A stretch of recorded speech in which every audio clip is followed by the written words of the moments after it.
Chapter 84 अच्छी खबर और बुरी खबर। जूही की बात सुनकर पहले यश को लगा कि वो उसके साथ सिर्फ मजाक कर रही है। एक ऐप को शुरुआत से पूरा तैयार करना एक ऐसा काम था जिसमें काफी समय लगता है। आमतौर पर लोगों को कम से कम 2-3 महीनों का समय लगता है एक ऐप बनाने में। यह काम एक रात में कैसे हो सकता है? अगर ऐसा करना मुमकिन था तो यश का दुनिया को देखने का नजरिया टुकड़े टुकड़े हो जाएगा। यश को जूही की बात पर भरोसा नहीं हो रहा था। उसने जूही से कहा, मुझे वो ऐप खोलकर दिखाओ, मैं एक बार उस पर नजर मारना चाहता हूं। जूही ने फोन की एक विंडो खोल दी जो कि बहुत सारे कोड्स से भरी हुई थी। इतने कोड्स देखकर यश अजीब तरीके से अपनी आंखें झपकाने लगा और जूही से बोला, मेरा मतलब था मुझे ऐप दिखाओ, उसके कोड्स नहीं। जूही ने कहा, ओह अच्छा, जरा रुकिए मास्टर, मुझे बस आप 5 मिनट दीजिए। मैं इन सारे कोड्स को इकट्ठा करके ऐप तैयार कर रही हूं और मैं इसे फिर फोन में इंस्टॉल कर दूंगी। यश ने कहा, हाँ ठीक है, तुम इसे जल्दी से तैयार कर लो। जूही के ऐप को तैयार करने का इंतजार करते हुए यश ने सोचा कि वो इतने मिस्टर अक्लमंद यानी निशांत को मैसेज कर ले और उससे पूछे कि वो क्या कर रहा है। निशांत ने तुरंत ही जवाब में कहा, मैं इस समय पढ़ाई कर रहा हूं। निशांत का जवाब देखकर यश के मन में आया, क्यों नहीं, ये मिस्टर अक्लमंदी है जो हर समय पढ़ाई कर सकता है। यश ने उसे जवाब में कहा, क्या तुम आज शाम को खाली हो, मेरे साथ खाने पर चलोगे? चूंकि खुद यश ने निशांत को खाने पर आने के लिए कहा था, निशांत ने जल्दी से जवाब में लिखा, हाँ क्यों नहीं, हम खाने पर चल सकते हैं। निशांत यूनिवर्सिटी के उस विभाग में था जहां कंप्यूटर से जुड़ी पढ़ाई होती है और उसके ज्यादातर विषयों में कोडिंग की काफी अहम भूमिका थी।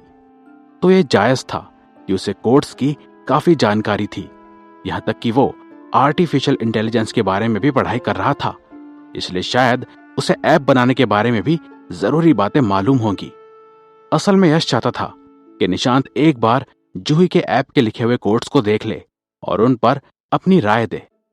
निशांत से छोटी सी बातचीत के बाद यश ने देखा कि उसके फोन पर एक नया ऐप दिखाई दे रहा था।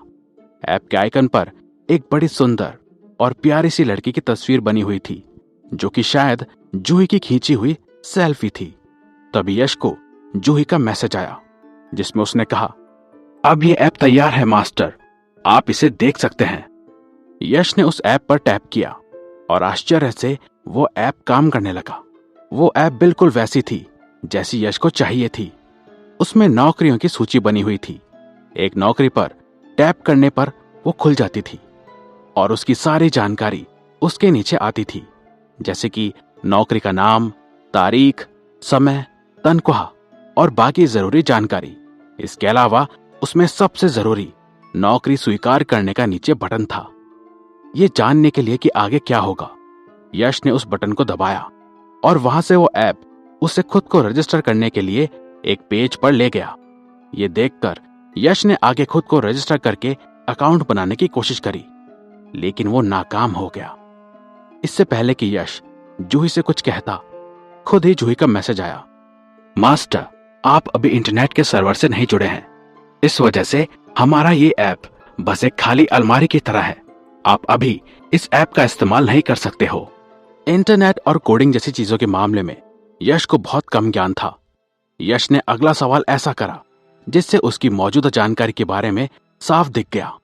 यश ने कहा, ये सर्वर क्या होता है? क्या ये भी कुछ कंप्यूटर से जुड़ी कोई चीज है? यश का यह सवाल सुनकर जूही ने उसे एक हार कर परेशान हुए इंसान का चित्र भेजा। फिर उसने यश को समझाते हुए लिखा, एक सर्वर वो होता है जो कि आपकी लिखी हुई जानकारी को इकट्ठा करता है और उसको संभाल कर रखता है।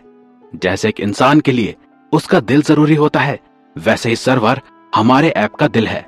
कोई भी जो इस ऐप का इस्तेमाल करेगा और इसमें जानकारी भरेगा तो उसकी सारी जानकारी इकट्ठा होने के लिए सर्वर पर आती है। यश को एहसास हुआ कि उसे शायद ही जूही की कही बात समझ में आई थी। उसको ऐप के पीछे हो रहे काम का कोई अंदाजा नहीं था और ना ही उसे कोई दिलचस्पी थी। उसने फिर जूही से पूछा, रुको, तो मतलब अब मुझे कौन सी नई चीज खरीदने की जरूरत है? जूही ने लिखा, आपको 1,000 रुपए देने की जरूरत है। उन पैसों से मैं जाकर गूगल क्लाउड से एक सर्वर खरीद लूंगी और फिर हमारे ऐप को क्लाउड से जोड़ दूंगी। बस इतना करना है और हमारा ऐप एकदम तैयार हो जाएगा। जूही ने अब यह सही बात करी थी। सीधे मुद्दे पर यश को समझ भी आ गया था कि वो क्या कह रही है। यश ने थोड़ा रुककर जूही को जवाब लिखा, जूही, क्या अभी के लिए तुम खुद ही सर्वर खरीदने के पैसे दे सकती हो? मैं वादा करता हूं कि तुम्हें वो पैसे बाद में लौटा दूंगा। ये देखकर जूही काफी चौंक गई। उसे समझ नहीं आया कि वो आखिर क्या बोले, क्योंकि वो जानती थी कि असल में यश उसके पैसे नहीं लौटाने वाला था और बस उसके साथ घोटाला कर रहा था। लेकिन उसमें इतनी हिम्मत नहीं थी कि वो अपने मास्टर के अत्याचारों के खिलाफ कुछ बोल सके। इस वजह से उसने झिझकते हुए यश को एक रोते हुए इंसान का चित्र भेज दिया और सर्वर खरीदने के लिए इंटरनेट पर चली गई। एक ऐप के सर्वर को लगाना और तैयार करना बहुत मुश्किल काम था, जिसे करने के लिए अच्छी खासी जानकारी होना जरूरी है। उसमें सबसे पहले सिस्टम चुनना होता है और फिर आईपी सेफ्टी प्रोटोकॉल सेट करना होता है। फिर उसका एक इकोसिस्टम तैयार करना होता है और फिर कई और चीजों का भी ध्यान रखना पड़ता है। इतना कुछ करने के बाद ही एक ऐप को सर्वर से जोड़ा जा सकता है। यश की क्लास खत्म होने के बाद तक भी उसको जूही का कोई जवाब नहीं आया था। यश की यह क्लास एक छोटे से सब्जेक्ट की थी और फिर उसके बाद यश को अगली क्लास के लिए दूसरे ट्यूटोरियल रूम में जाना था। यश ने अपना फोन जेब में डाला और वहां से निकल गया। उसी दौरान श्रेया युक्ति के ऑफिस में चली गई। उसने बड़े आराम से ऑफिस के दरवाजे को खटखटाया और बोली, मिस वर्मा, क्या आप अंदर हैं? युक्ति वहीं बैठी हुई थी और कुछ जरूरी काम लिखने में व्यस्त थी, इसलिए पहले उसका ध्यान श्रेया की तरफ नहीं गया। लेकिन फिर जब उसने दोबारा किसी को उसका नाम पुकारते हुए सुना तो उसने ऊपर देखा और उसे दरवाजे के पास एक प्यारा सा चेहरा दिखाई दिया। युक्ति जल्दी से सीधी हुई और बोली, ओह श्रेया, तुम हो? अंदर आ जाओ। श्रेया एक बड़ी सी मुस्कान के साथ चलकर अंदर आ गई और युक्ति से बोली, आज बाकी सब लेक्चरर यहां नहीं दिख रहे? युक्ति ने हाँ में सिर हिलाया और अपना काम जारी रखते हुए बोली, असल में आज बाकी सबकी सुबह सुबह कोई क्लास नहीं है, इसलिए वो अभी यहां नहीं आए हैं।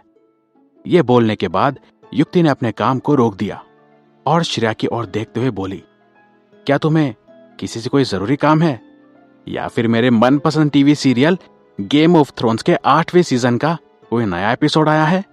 अगर ऐसा है तो मुझे जल्दी से बताओ। युक्ति जब अमेरिकन ड्रामा सीरियल की बात कर रही थी तो वो बहुत उत्साहित लगने लगी।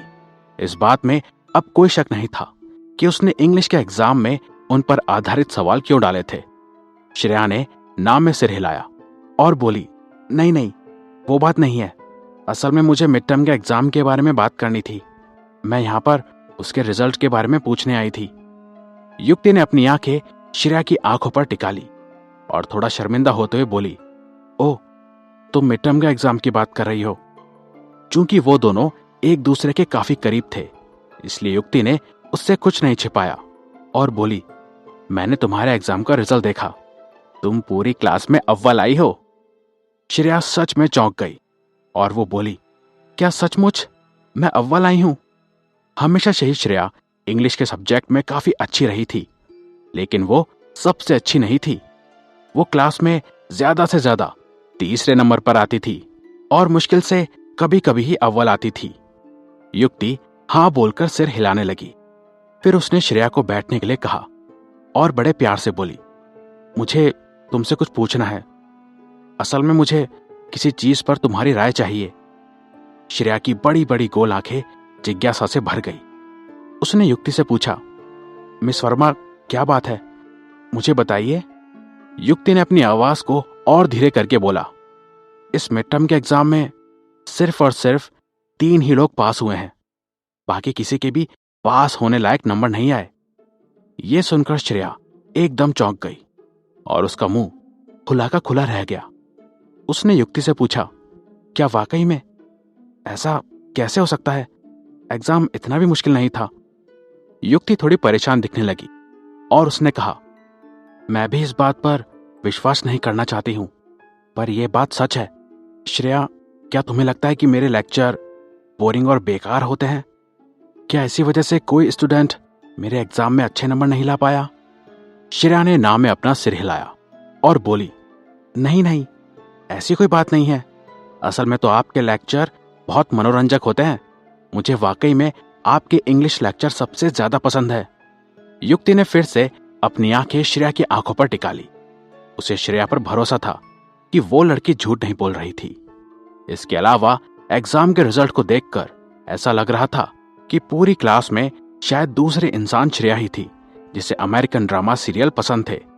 युक्ति की क्लास में श्रेया के लिए मजे से पढ़ना काफी आम बात थी, लेकिन बाकी सभी स्टूडेंट्स के लिए वो बात उतनी आम नहीं थी। दूसरी तरफ श्रेया मन ही मन इस बात को यश से जोड़कर सोचने लगी। वो मन ही मन खुद से बोली, अगर पूरी क्लास में सिर्फ और सिर्फ 3 ही लोग पास हुए थे तो फिर इसका मतलब था कि यश तो जरूर फेल हुआ होगा। लेकिन यह बात इतनी भी बुरी नहीं है, क्योंकि उसके अलावा 1 दर्जन और स्टूडेंट्स भी फेल हुए हैं। मेरे ख्याल से उसके एग्जाम्स के अंक सबसे कम तो नहीं होंगे। शायद वो नीचे से दूसरे स्थान पर तो आ ही गया होगा। लेकिन यह बात मुझे नहीं पता थी कि बाकी लोगों को अमेरिकन ड्रामा सीरियल पसंद नहीं है। क्या पूरी क्लास में मेरी ही पसंद सबसे अलग है? जब श्रेया ये सब सोचकर हैरान हो रही थी, तभी युक्ति खांसने लगी और बोली, तुम्हारे अलावा बाकी 2 और लोग जो इस एग्जाम में पास हुए हैं वो हैं कविता चतुर्वेदी और। कविता चतुर्वेदी को श्रेया जानती थी, लेकिन उसका नाम सुनकर वो हैरान नहीं हुई।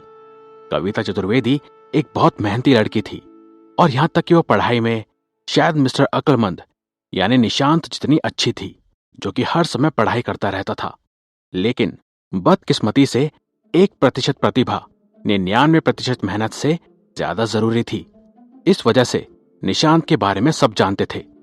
श्रेया सोच रही थी कि वो तीसरा नाम आखिर किसका था जिसने इंग्लिश के एग्जाम को पास कर लिया था।